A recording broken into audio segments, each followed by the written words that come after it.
Hey everybody, my name's John McLaughlin and I'm here at my home in Nashville, Tennessee. Happy to be with you today and to offer you a warm welcome to the Small Plates podcast. Wayne Martin is standing by with some get real career advice for musicians and other performers. But first, Wayne has picked out a track of mine that he wants me to tell you a little bit about. And then we're going to play it for you. It's called Oh My Love. I wrote this song while I was at home one summer. We had just recently had our second daughter, Livy, and it's really just a song about unconditional love and grace. When I finished writing it, I decided to record it and release it because I couldn't get through playing the song without tearing up, which I felt like that was a pretty good indicator that I had something and I should put it out. So I'm super excited to share my song with you guys today. Again, this is John McLaughlin, and you are listening to the Small Plates podcast, and this is my song, Oh My Love.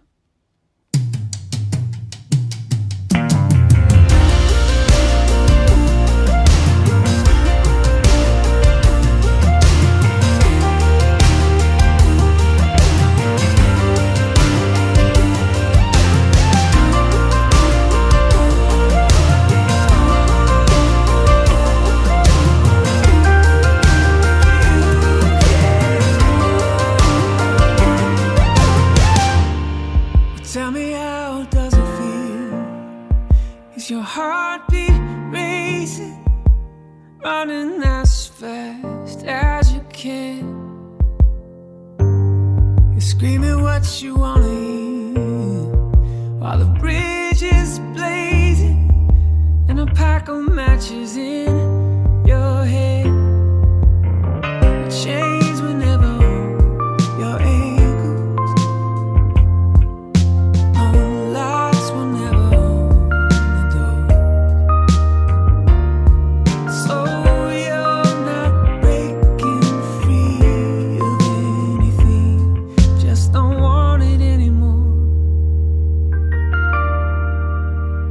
So in the high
There are many ways to attract and to retain helping hands, whether they are newbies who are full of passion or wise professionals or both,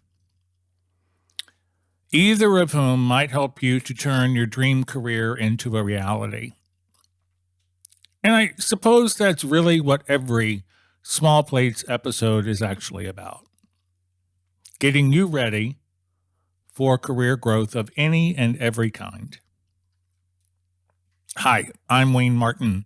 And before we get into how that theme intertwines into my conversation with you today, I want to thank John McLaughlin for sharing Oh My Love as our musical feature. John has such a deep catalog of accomplished songwriting. It was a little tough to finally decide on a track to ask him to share today. Today's podcast, number 107, is called Give Yourself a Hand. Because at its most core level, today's chat is about how to give yourself hands full of opportunities. There's that word again. Creating new opportunities to work with others who can help your career to grow. I personally often reference the phrase sustainable careers. And in order to start addressing how to keep your career sustainable, you have to grow it to a point that it supports your life and your dreams and all of your creative endeavors. Today, though, give yourself a hand means giving yourself the luxury of other able bodies and bright minds like yours that will bring about career growth just by being attached to you or your current project.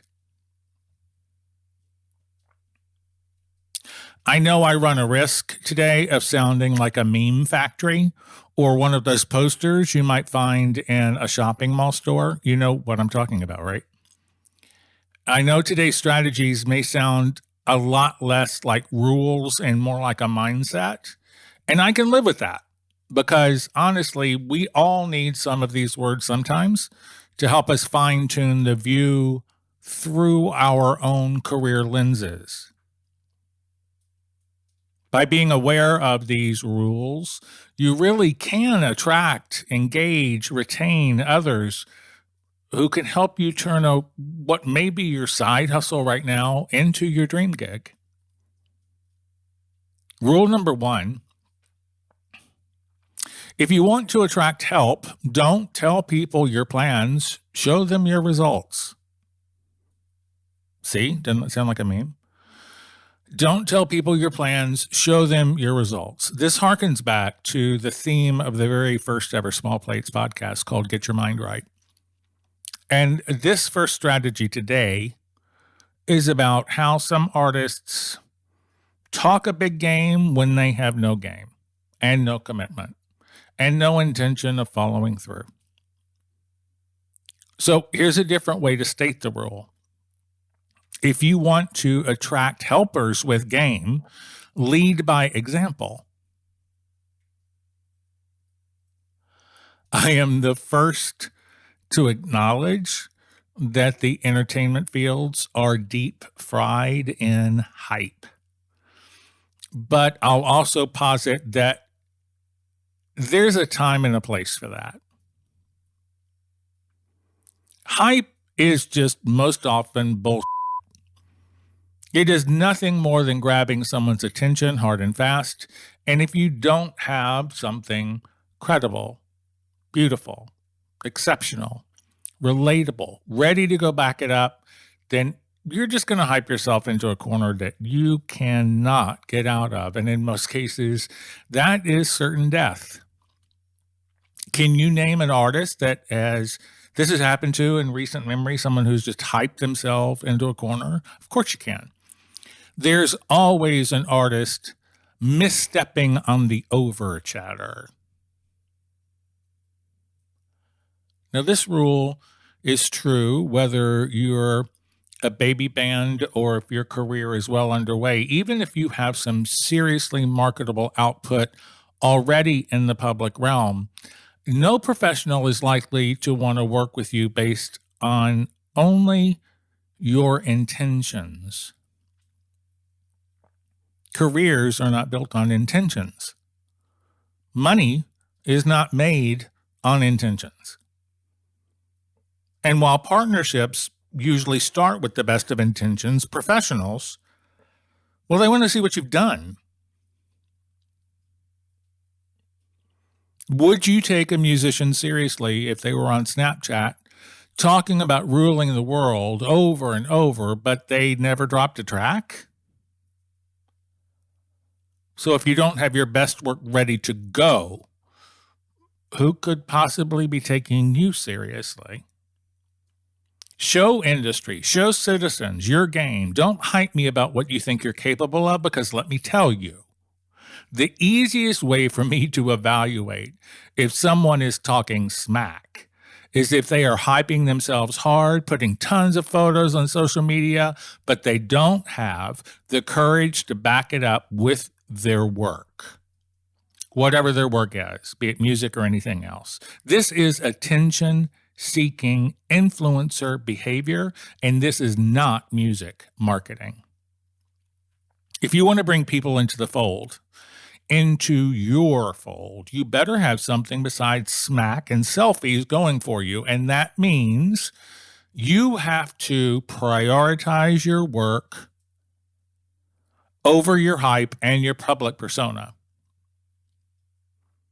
Perhaps the most eye-roll worthy social media post is the one where it's got someone who says something like, "Oh, I'm working so hard today." Shut your mouth. Stop telling people what you were doing behind the scenes a year before you have anything to share. Stop telling people what you plan to do later. Just get out there and show them what you can do by doing it. Don't be upset by the results you didn't get with the work you didn't do. That's one of my favorite phrases. Don't be upset by the results you didn't get with the work you didn't do. Inevitably, the artists I meet who talk about everything they are going to do are the first ones to whine about how hard it is. Getting a manager is so hard. Getting an agent, getting a deal is so hard. Yeah, I feel you. If it was easy to be rich and famous, then everyone would have a killer team. Your team members constitute your personnel office. They are not your complaint department. You want to motivate the people who want to help you by bitching about how much you hate work? It is so much more effective to show them you are in to win. You want it, you build it. It's your ass, you move it. If you have a goal to achieve, you have to be harder on yourself than on anyone else. And if you want to get professionals of any kind interested in working with you, don't tell them your plans until after you have already showed them some of your own results. After you've had some creative work and some results out into the world, you can move on to the second rule today.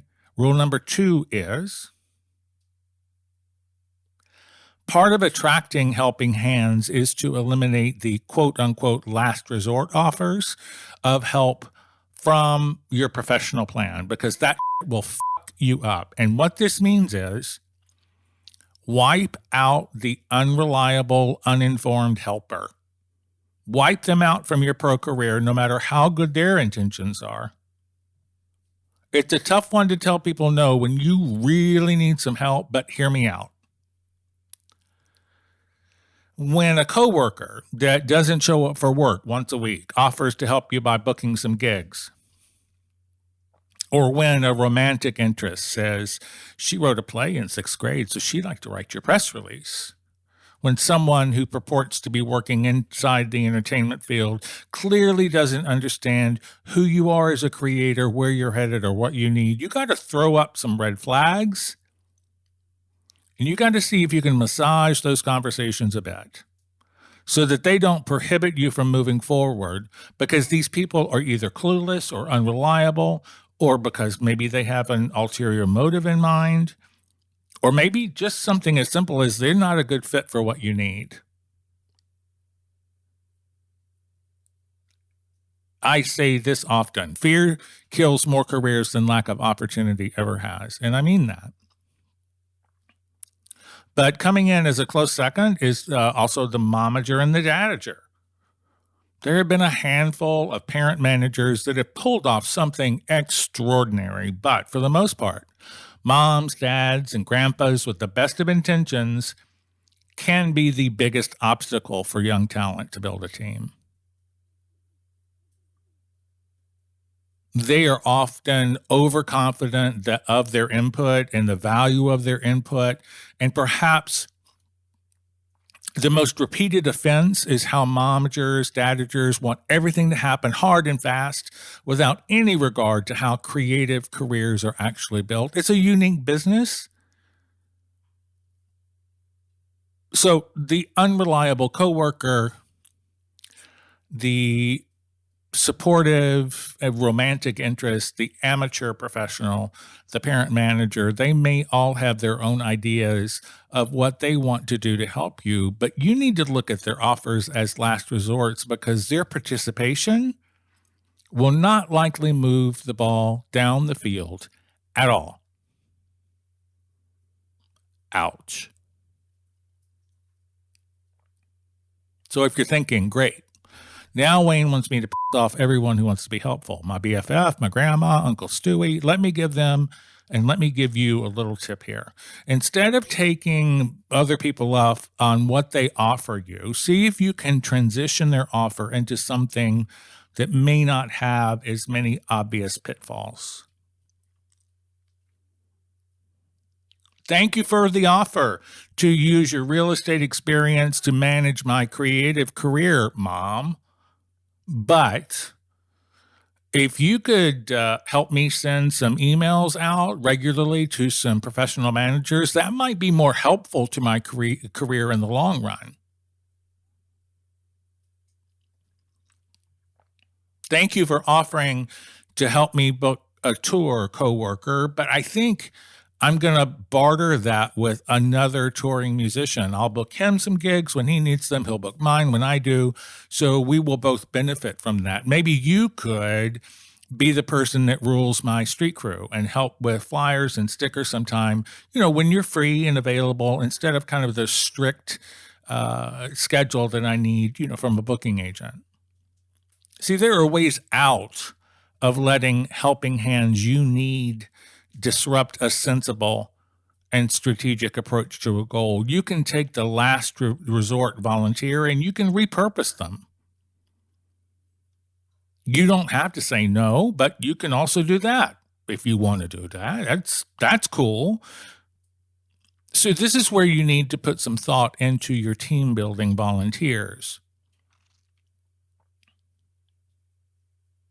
Rule number 3 for attracting and maintaining helping hands is to apply a growth mindset to your career as a creator so that you continually expand and diversify your talents and your output. That was a mouthful. Do you know the term triple threat? Have you ever heard that? If you're an actor on Broadway, like an actor / dancer / singer, you're called a triple threat because you can be hired for one talent in particular, but you offer 3. And it's a lot easier to get hired if you have more than one talent. So for musical theater, triple threats mean that there is training and capability in not 1, not 2, but 3 disciplines. And if you were casting a musical on Broadway or for summer stock, wouldn't you want to hire someone who can do 3 things really well rather than someone who can do 1 thing? Career odds in entertainment are always in favor of more talent, not less. So let's take this example off of a stage and over to a canvas. If you're a fine artist who specializes in oil paintings, it's a fairly natural growth mindset to commit to study other canvas options like watercolor or pen and ink or pencil. Those are naturally within reach, aren't they? I think so. But what about skills that at first glance may not seem quite as obvious? What about asking that fine artist who works on canvas to study photography? Could he or she learn about composition in a new and different way? Or maybe how light can change the entire dynamic of a scene? And then what about architecture? Is there something that a fine artist could learn besides how to draw and paint buildings and bridges? Is there something inside that discipline that could contribute to higher skill development or contribute to more career opportunities? As a manager, I've had challenges with some clients that need to continue voice lessons, or they need to learn a second or third instrument in order to place the odds more so in their favor, or vocalists who don't even play an instrument, who think that their voice is all they need. And what this means is that they may be very talented, they may be very marketable, but they do not have the growth mindset that is required to be competitive inside of what is really mind-boggling competition.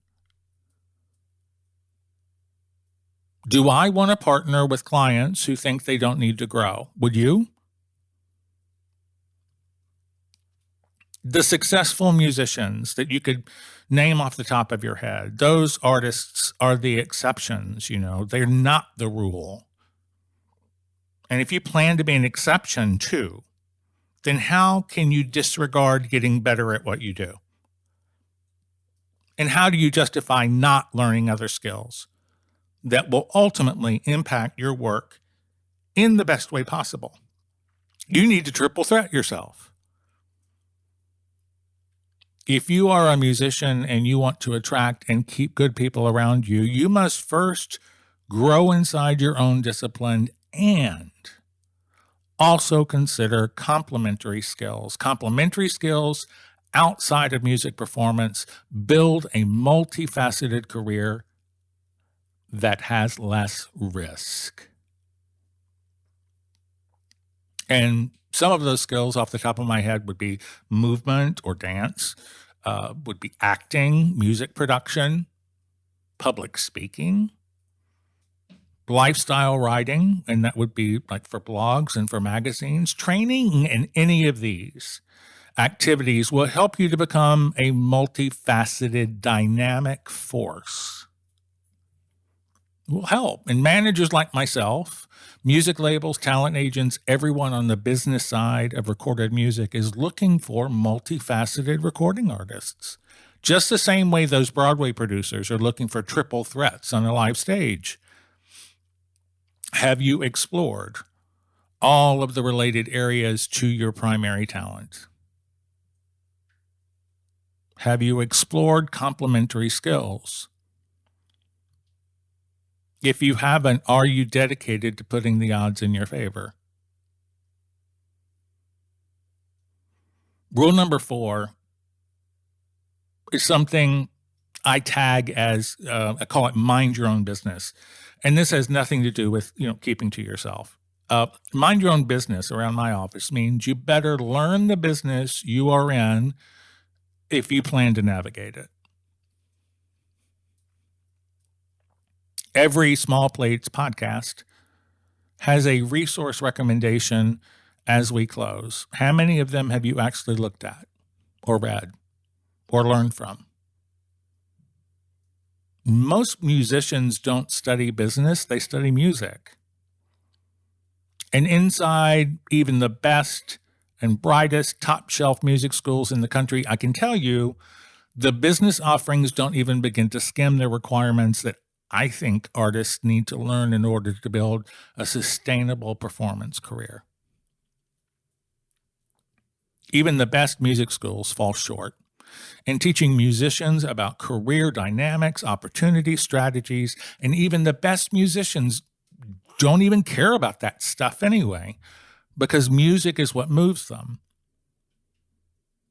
Not the roadmap to getting paid, not the hustle of breaking out of an overcrowded field, not the overwhelming obstacles that are in front of them, and everyone like them. You better learn the business of your career, and you better mind it. Take care of that part of your career, because nothing makes you more valuable sitting at a table and offering insight to your team as to why certain ideas work or don't work for your artistic truth, putting that in context of the business at large. Every professional in the arts feels a significantly different level of comfort when working with an artist that understands more than just their role in a project.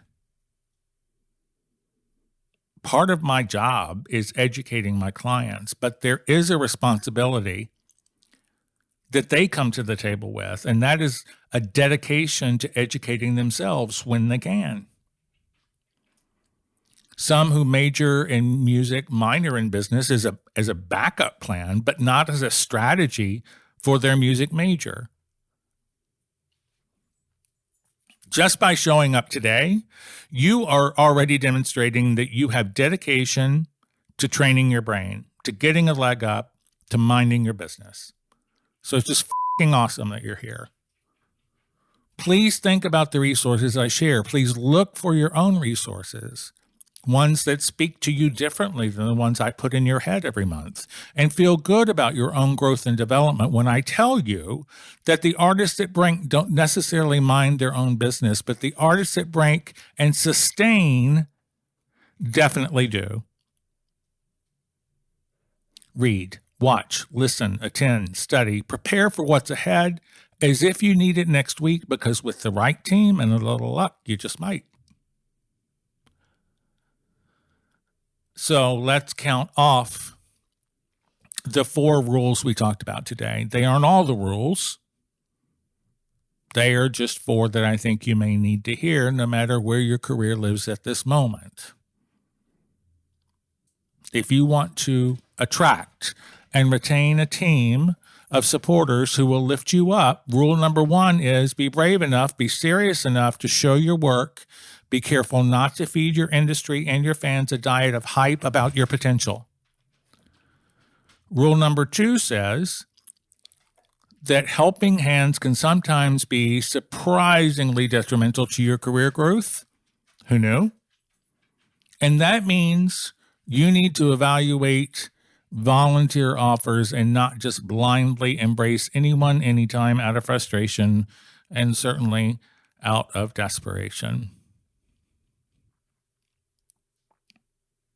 Rule number 3 says that if you expand and you diversify your own talents in your discipline and outside of it, you better your odds for success in attracting the game-changing professionals that can turn your side hustle into a dream gig.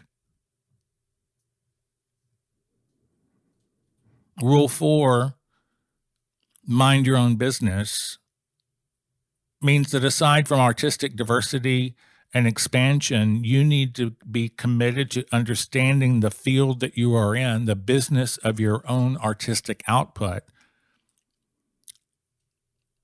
and that knowing how money flows around your art is a critical key to communicating with the team that you assemble. I hope that you'll spend some time thinking about these rules. I hope they inspire you to do the great things you are completely capable of. If you are a subscriber to Small Plates, you know that now is the time I throw out a resource your way. Books and blogs and publications of all kinds. Today marks the first time I'm actually sharing another podcast as a resource to check out. It's from Circa Lemaire and Corian Campbell over at Indiepreneur. And I'm especially impressed with their Spotify-centric conversations in particular. So if you're looking for some education on streaming, head on over to indiepreneur.io/podcast. And that's INDEPRENEUR.io/podcast. If you are a fan of Small Plates, please rate, share, and subscribe to get more bite-sized strategies steeped in experience and expertise headed your way. And if you have a topic you'd like to learn about on this podcast, you can shoot us a heads up. And that's smallplatesuggestionbox@gmail.com.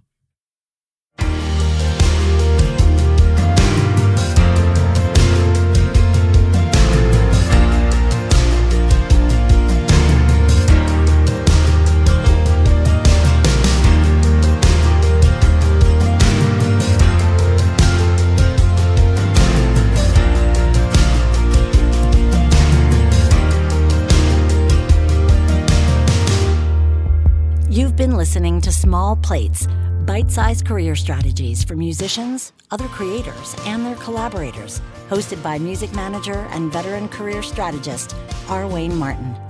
Small Plates is a monthly subscription podcast produced by M3 New York City. Click subscribe to receive new Small Plates insights and strategies on the first Friday of each month, only on Apple Podcasts. Thanks for listening.